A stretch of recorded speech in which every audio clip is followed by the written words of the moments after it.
The world as we know and have built it will end in 2040. The comforts and innovations of this electricity dependent civilization will end. No more artificial lightning. This is lightning. No more artificial lighting supported by power grids, air conditioning, heating, microwaves, refrigerated foods. Whole cities, states, and nations will be reduced to rubble. Industry, manufacturing, and commerce will cease.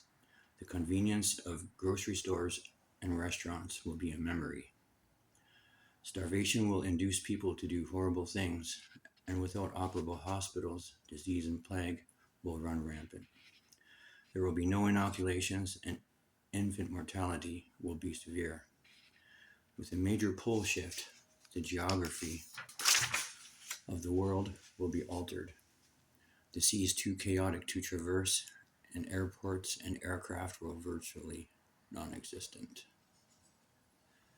Men will be catapulted into positions of social superiority. As Bronze Age culture returns, our world plummeted into those cultural institutions prominent during the early and late Bronze Age. When planet Phoenix darkened the sun and global ruin in 2239 BC, which was the Great Flood. 1687 BC, the Ogygian Flood, and in 1135 BC, when Phoenix darkened the sun again.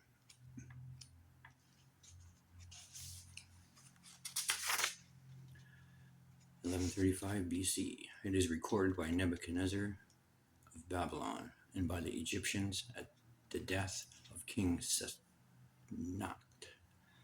Sesnat, who wrote that the sun turned blood red and that dust blanketed the land. The sun darkened at this time during the war between the Tuatha De Danann and the Giants in ancient Ireland. Atreyu of the Argives, an astronomer, predicts the darkening of the sun accurately and is chosen to lead his people. This was 552 years after the 1687 Old Bronze Age cataclysm. 1687 BC.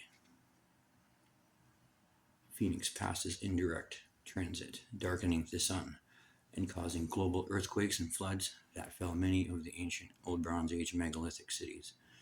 This is 552 years after the flood.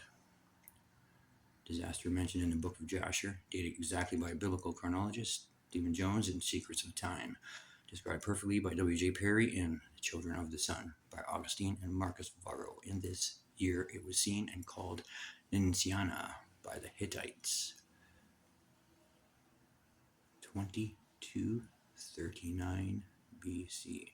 Phoenix passes in direct transit after being seen by the people of Earth for 7 days. Approaching like a fiery sword. This is going to happen in 2040, a week before May 16th. Approaching like a fiery sword from the north. The sun darkens, quakes shake the world. A large meteorite or comet slams into North America and another in Central America, and the Great Flood lays the world waste for an entire year. Too many historical references to be mentioned here. So, in 2040,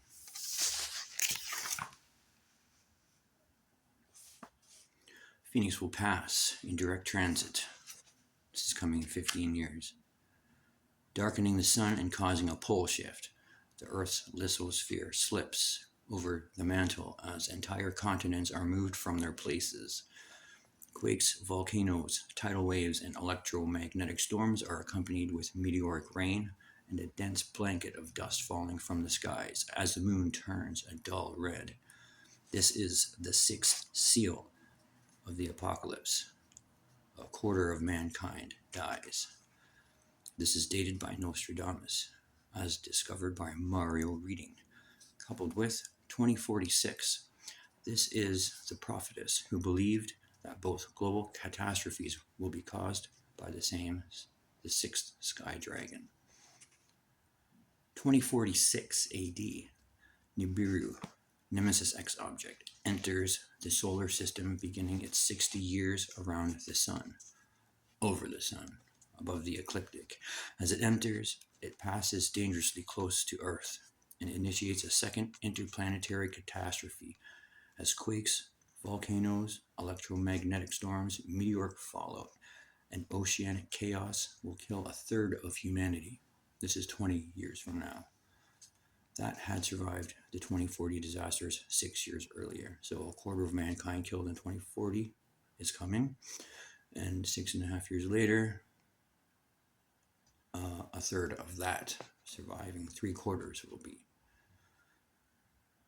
so-called killed. This is the trumpet judgments of Revelation, dated by Nostradamus, as discovered by Mario Reading. But you're going to love 2106. Nibiru exits the solar system after 60 years over the sun, completing its 792-year orbit. It's absolutely incredible that this is also the year 6000 Annus Mundi, from 3895 BC, year 1, when mankind was originally banished from paradise, and when Phoenix appeared as a fiery flaming sword, the symbol for judgment.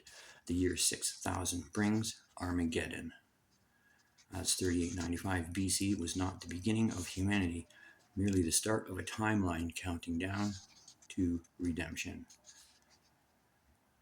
Nor does the 6,000 years indicate an end to man. It is a beginning. As found in When the Sun Darkens, the 6,000-year timeline was dated and discovered by Stephen Jones.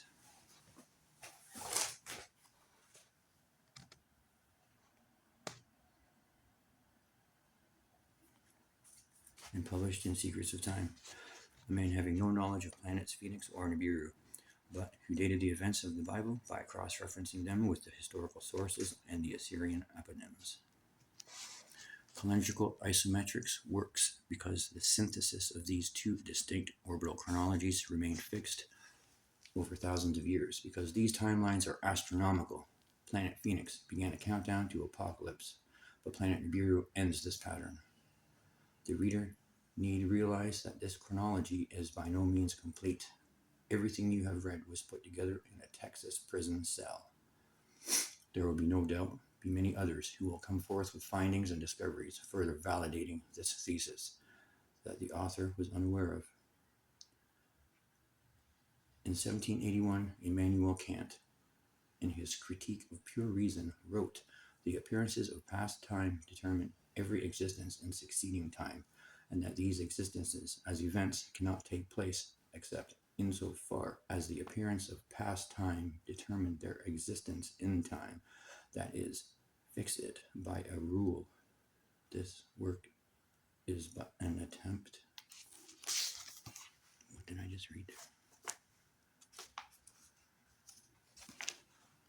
So yeah, 2040 is coming fast.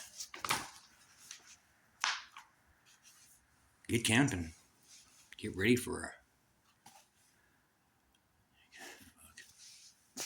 I don't know. Good luck.